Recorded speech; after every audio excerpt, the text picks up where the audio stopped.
మీరు చెప్పిన point valid పాయింటే. రాష్ట్ర ప్రభుత్వం భద్రత కల్పించాలి, మీలాంటి వాళ్ళందరూ అక్కడికి వెళ్ళారు, మాట్లాడారు, కాపు సంఘం తరపున మీరందరూ కూడా అండగా ఉంటామని చెప్పారు, హోంమంత్రి గారు వెళ్ళారు, మాట్లాడారు, వాళ్ళు కూడా ప్రభుత్వం తరపు నుంచి అండగా ఉంటామని చెప్తూ వచ్చారు. ఇదంతా ఓకే. బట్ ఎందుకు దీన్ని పొలిటికల్గా రెండు పార్టీలకి ఆపాదించి మాట్లాడుతున్నారని చెప్పేసి కూడా ఇప్పుడు రాజకీయంగా చర్చ జరుగుతుంది. ఇది రెండు కులాల మధ్య జరిగినటువంటి ఒక ఘటనని రెండు పార్టీల మధ్యగా తీసుకెళ్లేటువంటి ఒక పరిస్థితికి తీసుకొస్తున్నారని చెప్పేసి కూడా ఒక చర్చ జరుగుతుంది. అసలు అలాంటి పరిస్థితి మీరు ఇండికేషన్ ఏమైనా చేస్తున్నారా, లేదంటే కావాలని చెప్పేసి ఎవరైతే మీకు గిట్టని వాళ్ళు ఉన్నారో వాళ్ళందరూ అలా ప్రచారం చేస్తున్నారా? దీంట్లో అశోక్ గారు, ఇప్పుడు అది రాజకీయం కులాలకు సంబంధించిన అంశం అయితే రాష్ట్ర ప్రభుత్వం స్పందించదు కదా. ఇప్పుడు నీకు దీంట్లో ఒక కుటుంబం మీద, బలిజ కుటుంబం మీద హత్యాకాండ కొనసాగింది. కుటుంబాన్ని ముట్టించడం కోసం హత్యలు అనేవి జరిగాయి. ఒకళ్ళు చనిపోయారు, ఇద్దరు చావు బతుకుల మధ్య ఉన్నారు. కుటుంబం రోడ్డున పడ్డది, పూర్తిగా నిర్వీర్యం అయిపోయిన పరిస్థితి ఉన్నది కుటుంబం. ఈ పరిస్థితుల్లో మద్దతు తెలిపిన బలిజ కాపు సంఘాలన్నిటికీ కూడా రాష్ట్ర కాపు జేఏసీ పక్షాన ప్రత్యేక ధన్యవాదాలు తెలుపుతా ఉన్నా. అదే విధంగా ఇక్కడ రాజకీయ పార్టీలు, ఏ పార్టీలైనా రాష్ట్రంలో ఒక సంఘటన జరిగితే, రాష్ట్రంలో ఒక కుటుంబానికి అన్యాయం జరిగితే వాటి మీద స్పందించాల్సిన బాధ్యత రాజకీయ పార్టీలకు ఉంటే తప్పనిసరిగా. అది సామాజిక కోణం అని ఎందుకు అనుకుంటున్నారు? అది ఒక కుటుంబం మీద పాశవిక దాడి జరిగింది. ఈ సందర్భంగా ప్రతిపక్ష పార్టీలైనా ఇతర రాజకీయ పార్టీలైనా ఆ సంఘటన ఖండిస్తూ రాజకీయ పార్టీలు మద్దతు ఇస్తాయి, సంఘటన ఖండిస్తాయి, ఆ కుటుంబానికి న్యాయం చేయాలని ఆ రాజకీయ పార్టీలు కోరుతాయి. ఇదే కోణంలో సామాజిక అంశాలతో పనిచేసే బలిజ సంఘాలు గాని, కాపు సంఘాలు గాని, కాపు సంఘ నాయకులు గాని ఆ ఇన్సిడెంట్కి ఖండిస్తూ కుటుంబానికి మద్దతుగా నిలుస్తాయి.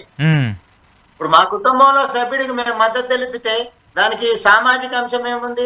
ఇప్పుడు కుల సంఘాలు ఉన్నదే కులాని కోసం కదా. అదే, అంతే కదా. ఇప్పుడు ఒక కులం కోసం పనిచేసే సంఘం ఎందుకుంటది? ఆ కులానికి సంబంధించిన కష్ట నష్టాలు, మంచి చెడులు బేరీజ్ చేసుకుంటూ ముందుకెళ్లేదే కుల సంఘం. అందులో భాగంగా మా కుటుంబ సభ్యుడి మీద, మా కుటుంబం మీద దాడి జరిగింది కాబట్టి కాపు బలిజ సంఘాలు మద్దతు తెలుపుతాయి, ఆ కుటుంబానికి బాసటగా నిలుస్తాయి, కుటుంబాన్ని పరామర్శిస్తాయి, హాస్పిటల్లో ఉంటే సందర్శిస్తాయి. అది మా బలిజ సంఘాలకు సంబంధించి మద్దతు తెలిపి మేమంతా చేసాం, మా వాళ్ళు చేశారు. ఆ రాష్ట్రంలో ఓ బలిజ కుటుంబం మీద దాడి జరిగింది, ఆ దాడి పాశవికంగా జరిగింది. ఈ దాడిలో సామాజిక అంశాలతో అదే సామాజిక వర్గానికి సంబంధించిన రాజకీయ నాయకులు జోక్యం చేసుకుంటూ కేసును నిర్వీర్యం చేసే ప్రయత్నం చేస్తా ఉన్నారు కాబట్టి అది సహేతుకం కాదని రాజకీయ పార్టీలు ముందుకు వచ్చాయి. రామచంద్ర గారు మద్దతు తెలిపినా, లేదా వైసీపీకి సంబంధించిన నాయకత్వం మద్దతు తెలిపినా, ఎవరు తెలిపినా దానికి కారణం ఏంటి, ఎందుకు తెలుపుతారు? ఒక సమాజంలో ఒక కుటుంబం మీద దాడి జరిగింది కాబట్టి ఆ కుటుంబానికి మద్దతు తెలుపుతూ రాజకీయ పార్టీలు మద్దతు తెలుపుతాయి. ఈ సందర్భంగా మద్దతు తెలిపిన వైసీపీ నాయకులు మద్దతు తెలపడానికి కూడా నేను స్వాగతిస్తా ఉన్నా. వారందరికీ కూడా ప్రత్యేక ధన్యవాదాలు తెలుపుతా ఉన్నాను. మిగతా రాజకీయ పార్టీలు కూడా పూర్తి స్థాయి మద్దతు తెలపాలి బలిజ కుటుంబానికి. కాంగ్రెస్ పార్టీ గాని, కమ్యూనిస్ట్ పార్టీలు సిపిఐ గాని, సిపిఎం గాని, ఈ పార్టీలు కూడా మద్దతు తెలపాలి. ఎందుకంటే ఇప్పుడు దీంట్లో టీడీపీకి సంబంధించిన కేబినెట్ మంత్రులు వచ్చారు, జనసేనకు సంబంధించిన శాసనసభ్యులు వచ్చారు, బీజేపీకి సంబంధించిన నాయకత్వం కూడా మద్దతు తెలపాలి, వారు కూడా రావాలి. మిగతా రాజకీయ పార్టీలు కూడా నేను డిమాండ్ చేస్తా ఉన్నా. రాజకీయ పార్టీలుగా మీరు రాష్ట్రంలో జరిగే ఏదైతే సంఘటనల పట్ల బాధ్యత వహిస్తూ ఒక బలిజ కుటుంబం మీద దారుణంగా హత్యాకాండ కొనసాగింది, దాంట్లో మా సోదరుడు చనిపోయాడు, ఇద్దరు సోదరులు ఆసుపత్రులు పాలయ్యారు. కాబట్టి కాంగ్రెస్ గాని, బీజేపీ గాని, మిగిలిన సిపిఐ సిపిఎం గాని ఆ సంఘటన ఖండించాలి, కుటుంబానికి మద్దతు తెలపాలని వారిని నేను కోరుతా ఉన్నా, మిగిలిన పార్టీల్ని. కంక్లూడ్ చేస్తూ చెప్పండి చివరిగా, రాష్ట్ర ప్రభుత్వం నుంచి మీకు మద్దతు వస్తుందని అనుకుంటున్నారు? ఎందుకంటే ఈ ఘటనలు అనేవి ఇది ఇంతటితో ఆగిపోతే ఎలాంటి ఇబ్బంది ఉండదు, కానీ రాబోయే రోజుల్లో ఇలాంటి ఎక్కువగా జరిగే పరిస్థితులు ఉంటాయి. ఎందుకంటే కులాల మధ్య జరుగుతున్న కొన్ని ఇబ్బందులు కావచ్చు, వివక్షలు కావచ్చు, ఇవన్నీ కూడా కంటిన్యూ అవుతున్నాయి. సో ఇప్పుడు మీరు ఒక కాపు జేఏసీ నాయకుడిగా ప్రభుత్వాన్ని ఏమి హెచ్చరించదలుచుకున్నారు? దాంతోపాటు ఈ కుల సంఘాల పేరుతో ఇలాంటి దాష్టీకానికి పాల్పడేటువంటి కొంతమంది వ్యక్తులు ఎవరైతే ఉన్నారో వాళ్ళకి ఏం చెప్పదలుచుకున్నారు? సామాజికంగా ఒక బలిజ కుటుంబం మీద దాడి జరిగింది, దీన్ని రాష్ట్ర కాపు చేసి తీవ్రంగా ఖండిస్తా ఉన్నా.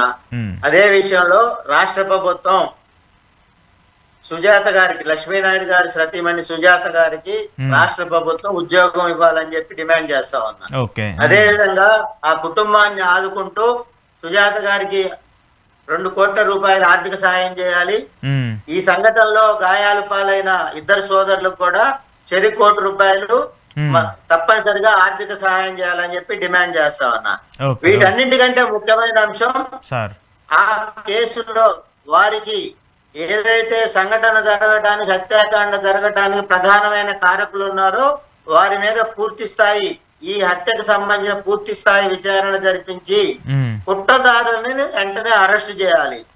అదే విధంగా ఆ సంఘటనలో వారి వెంట ఉండి మహిళలు సైతం ఆగ్రహావేశాలు చూపిస్తూ ఈ హత్యని ప్రోత్సహిస్తూ ముందుకెళ్లిన నేపథ్యం ఉంది. వారి కుటుంబ సభ్యులు ఉన్నారు. దానికి సంబంధించి బాధ్యత వహించి అక్కడ వారితో మద్దతు తెలిపిన ప్రతి ఒక్కరిని ఈ కేసులో పొందుపరచాలి. దానికి సంబంధించి అరెస్టులు కొనసాగాలి. కుట్రకు బాధ్యులైన ప్రతి ఒక్కరిని కూడా అరెస్ట్ చేయాలని చెప్పి డిమాండ్ చేస్తా ఉన్నా. రాష్ట్ర ప్రభుత్వం ఆలస్యం చేయకుండా ముఖ్యమంత్రి చంద్రబాబు నాయుడు గారు ఇప్పుడు ఏదైతే ఒక కమిటీగా హోంమంత్రి గారిని, నారాయణ గారిని, బొలిశెట్టి శ్రీనివాస్ గారిని పంపారు. రాష్ట్ర ప్రభుత్వం ఆ విధంగా పంపటాన్ని, కుటుంబాన్ని పరామర్శించడానికి పంపినందుకు స్వాగతిస్తా ఉన్నాం. కూటమి ప్రభుత్వానికి రాష్ట్ర కాపు జేఏసీ పక్షాన ప్రత్యేక ధన్యవాదాలు కూడా తెలుపుతా ఉన్నా. కానీ తప్పనిసరిగా వెంటనే కుటుంబాన్ని ఆదుకుంటూ వారికి, కుటుంబానికి చేయాల్సిన సాయం, ప్రభుత్వ ఉద్యోగం గానీ ఆర్థిక సాయం వెంటనే చేయాలి. అదే విధంగా కుట్రదారులను కూడా అరెస్ట్ చేయాలని చెప్పి డిమాండ్ చేస్తాం. రైట్ చూద్దాం. మేము కూడా ఈహా టీవీ తరపున ఆ కుటుంబానికి న్యాయం జరగాలని చెప్పేసి కోరుకుంటూ ఉన్నాం. Thank you sir, thank you Janardhan గారు, మీ టైంని మా ఛానల్కి ఇచ్చినందుకు. Right sir, right.